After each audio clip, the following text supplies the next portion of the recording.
निकलना तो था मैंने कहीं, बाप था घर में, उसको इस हाल में देख भी नहीं सकता था कि जिस तरीके से उसकी कैफियत होती थी, अनकॉन्शियस हो जाता था, वो अपने पाँव पे बैठ नहीं सकता था, उसका सांस फूल जाता था। तो इस तरह तो वहाँ पर एक मौलवी साहब बैठे थे, हमारे इमाम मस्जिद उनके, तो सारी बात सुकून से सुनते रहे, सुनते सुनते उन्होंने लास्ट पे कहा कि शाह जी तुसी फिर हिंदुओं का कोल ही खाते रहे हो, यानी क्या आप हिंदुओं के हाथ का खाते रहे।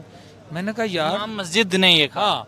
जय हिंद दोस्तों, स्वागत करता हूं आपके अपने YouTube चैनल में। दोस्तों आज फिर लेके आऊं एक और जबरदस्त वीडियो। दोस्तों आज की जो वीडियो है ना, काफी खास होने वाली है भारतीयों के लिए और हमारे इंडियंस के लिए, क्योंकि एक पाकिस्तानी जो पाकिस्तान में रहता है और उसको वहां पर इलाज नहीं हो पाता उसके लड़के का, तो उसको इलाज करने के लिए वो भारत आता है। भारत के डॉक्टर, भारत का स्टाफ उसका किस तरह से कोऑपरेट करता है, किस तरह से उनको या उनके बेटे को वो लोग सहूलियत प्रदान करते हैं भारत के अंदर, क्या वो उनका लड़का ठीक होता है, हो पाता है या नहीं हो पाता, और क्या ये पाकिस्तानी भारत के लिए कुछ पॉजिटिव बोलता है। तो चलिए पहले इस वीडियो को पूरा देखते हैं, मिलते हैं वीडियो के बाद। तब तक जय हिंद, वंदे मातरम। मुझे ये बताएं कि ये जो सारा सफ़रनामा था, इसका अगर हम आगाज़ की बात करें कि मतलब कैसे दिल में ख्याल आया कि पाकिस्तान में मैंने जो है वो अपने बेटे का इलाज नहीं करवाना, बेहतर है कि मुझे किसी और कंट्री के अंदर देखना चाहिए। और स्पेसिफ़िकली अगर भारत की बात की जाए तो पाकिस्तान से भारत ही लेके जाना, ये अगर हम इब्तदा यहाँ से अगर करें तो ये सारा आइडिया कैसे आया था कि पाकिस्तान में नहीं करवाना, हमने भारत जाना है और भारत जाके इसका करवाना है। हाँ, आपने बड़ा अच्छा सवाल किया है, क्योंकि जब मेरा बेटा चूँकि बाई बर्थ उसमें प्रॉब्लम था, तो जहाँ कहीं भी किसी ने कहा ना कि वहाँ पर कोई हार्ट पेशेंट है बच्चा, तो मैं वहाँ जाता था, कहाँ से इलाज करवाया, क्या हुआ, कैसे हुआ। फिर इस पे मैंने स्टडी की इंटरनेट पे भी, और कोई 1-2 साल में लगा रहा, अच्छा, 2 साल। स्टडी करता रहा, क्योंकि ये 8 साल का था जब मैं वहाँ ले गया था। तो हम इधर ही छोटा मोटा कोई सेफ्टी मेजर्स ही लेते थे, कोई प्रॉपर इसका इलाज तो था नहीं। तो डॉक्टर चेकअप करता था, लेकिन डॉक्टर मसूद सादक ने हमें कहा था कि आप जितनी जल्दी हो सके ना ऑपरेट करवा लें। तो मुझे ये मैंने असेस किया इंटरनेट से, कुछ दोस्तों से, कि इंडिया इस मामले में बहुत आगे है। मिसाल तो मैं एक दिन मस्जिद में बैठा हूँ ऐसे ही, उस दिन मेरे बेटे का ऑपरेशन था, सुबह 6 बजे ले गया और मैं बड़ा परेशान बैठा हूँ, और जो मुझे कोई माँ बाप ने सिखाया था अपने अल्लाह को याद कर रहा हूँ। तो एक हिंदू लड़की आई, लड़की तो नहीं शायद वो होगी 35-40 साल की खातून। तो वो ना, मैंने उसको देखा तो उसने माथे पे तिलक लगाया हुआ था, मैंने महसूस कर लिया कि ये हिंदू है। वो जैसे हम सजदे में जाते हैं ना, ऐसे वो भी सजदे में गई, फिर बैठी, फिर सजदे में 2-3 बार, फिर उसने हमारी तरह ही हाथ उठाए। तो मैं बड़े गौर से उसको देखता रहा। जब वो उठ के जाने लगी ना, तो मैंने उससे बोला, बल्कि उसने मुझे पूछा, 100 रुपए का उस नोट था, तो मुझे कहती है कि ये मैं कहाँ डालूँ। तो मैंने उसे गल्ला पड़ा था, मैंने कहा यहाँ डाल। उसने 100 रुपये वहाँ डाला।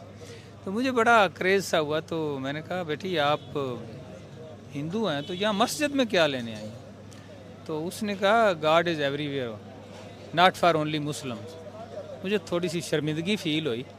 फिर मैंने ना, जो हमारा पंजाबी कल्चर है, हम पंजाब में बेटियों के सर पे ना ऐसे हाथ रखते हैं, तो मैंने उसके सर पे ना पता नहीं क्यों बेअख्तियार हाथ रखा। मैंने कहा बेटी अल्लाह खुश रखे आपको, ठीक। वो चली गई।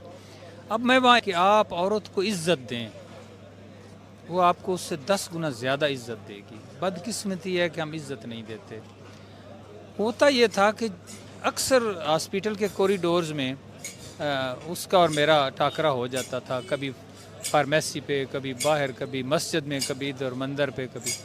तो दूर से मुझे देख के वो सर यूं नीचे कर लेती थी, और मुझे उसके सर पे जैसे वो क्रेज़ होता था कि मेरे सर पे ये हाथ रखेगा।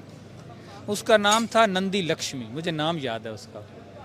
तो आई थिंक मैं उस बच्ची को कभी भूल नहीं सकता। डॉक्टर मसूद सादिक जो आप बता रहे हैं वो पाकिस्तानी वो डॉक्टर थे। पाकिस्तानी है, बहुत, वो फिजिशियन है, ठीक है। सर्जन नहीं है, बहुत काबिल डॉक्टर है। अच्छा। आई थिंक, और बड़ा नाइस बंदा है और बड़ा कोऑपरेटिव है। उन्होंने आपको कहा था कि एज सुन एज पॉसिबल आप इसको ऑपरेट करवाएं अपने बेटे को। आप जहाँ भी ले जाएं, इंडिया ले जाएं, इंग्लैंड ले जाएं, जितनी आप में पसली है, बेशक अमेरिका ले जाएं, ठीक है। लेकिन अब इसको ऑपरेट करवाएं। मैं पाकिस्तान में गया था मुख्तलिफ हॉस्पिटल्स में, ठीक है। डॉक्टर से मिला, लेकिन मैं सेटिस्फाई नहीं हुआ उनके बातों से और वहाँ के माहौल से और उनकी फैसिलिटीज़ जो अवेलेबल थी उनसे।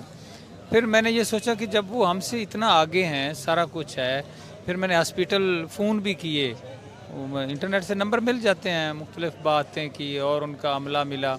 बड़ी देर बाद जाके डॉक्टर राजेश साहब से शर्मा से रब्ता हुआ। शाम को या 4 या 3 बजे ईमेल की, सुबह 6-7 बजे ईमेल आई थी वजय कुमारी के नाम से डॉक्टर राजेश शर्मा की। तो फिर मेरी कंटिन्यूशन हो गई उनके साथ, फिर उन्होंने स्पॉन्सर लेटर भी भेज दिया और फिर मैं चला गया। अब ये देखें कि ऐसी जगह पे जहाँ पे मुझे क्या क्या वहाँ पर जो चीज़ें मेरे अंदर करेज़ उठा कि अगर मुझे अल्लाह ने कभी मौका दिया और वक्त दिया, मैं इस फोरम पे कहता हूँ, एक तो मैं किताब लिखूँगा, दूसरा मैं कोई ऐसा, अब मैं एक इदारा बनाया हुआ भी है लेकिन वो बड़ा स्लो है जिसमें सिर्फ कुरान पाक की तालीम देते हैं, लेकिन मैं समझता हूँ कि उसका कोई फ़ायदा नहीं है जब तक उनको कोई टेक्निकल हुनर ना दिया जाए, उनको कोई स्केल ना दी जाए।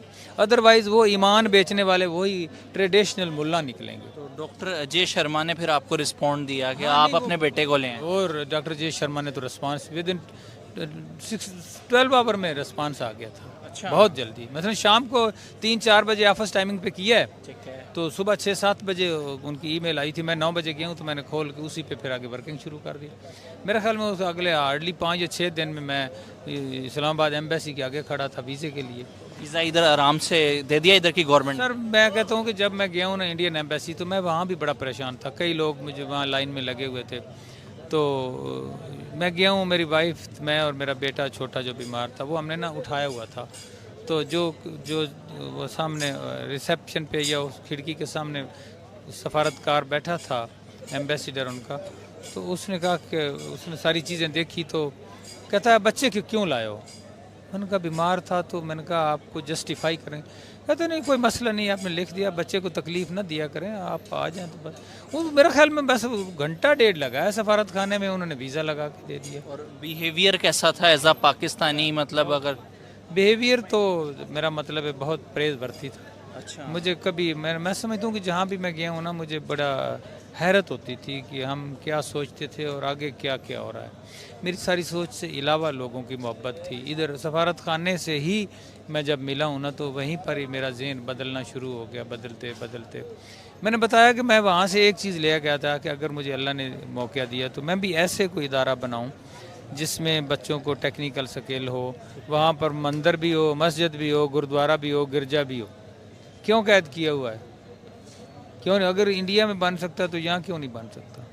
इधर जंग में हमारे एक दोस्त हैं, उनके यहाँ कोई फौतगी थी तो मैं वहाँ गया। आशा करता हूँ आप लोगों ने वीडियो को पूरा देखा होगा, वीडियो को लाइक भी कर दिया होगा और पाकिस्तानी के मुंह से भारत की तारीफ सुनकर काफी अच्छा भी लगा होगा। लेकिन यार ये हमारे रग रग में बसा होगा कि कोई चाहे हमारा दुश्मन ही क्यों ना हो, अगर कोई दुखी है या फिर किसी समस्या में है तो हम जरूर हेल्प करेंगे। तो ऐसा ही हमारे डॉक्टर्स ने किया, वहाँ के स्टाफ ने किया, उस लड़की ने किया और उसको देखकर ये पाकिस्तानी भाई साहब काफी सरप्राइज हो गए हैं और उनको काफी एक तरह से अपने आप पर भी गिल्ट हो रही है कि हम वहाँ पर, यानी कि पाकिस्तान के अंदर जो महिलाओं की, औरतों की इतनी रिस्पेक्ट नहीं करते हैं और भारत के अंदर इतनी ज्यादा रिस्पेक्ट होती है औरतों की। और वो लड़की जिस तरह उनके साथ बिहेव कर रही थी, वो सभी गॉड को एक बताती है, तो उसको सुनकर भी से काफी अपने आप को गिल्ट फील हुआ।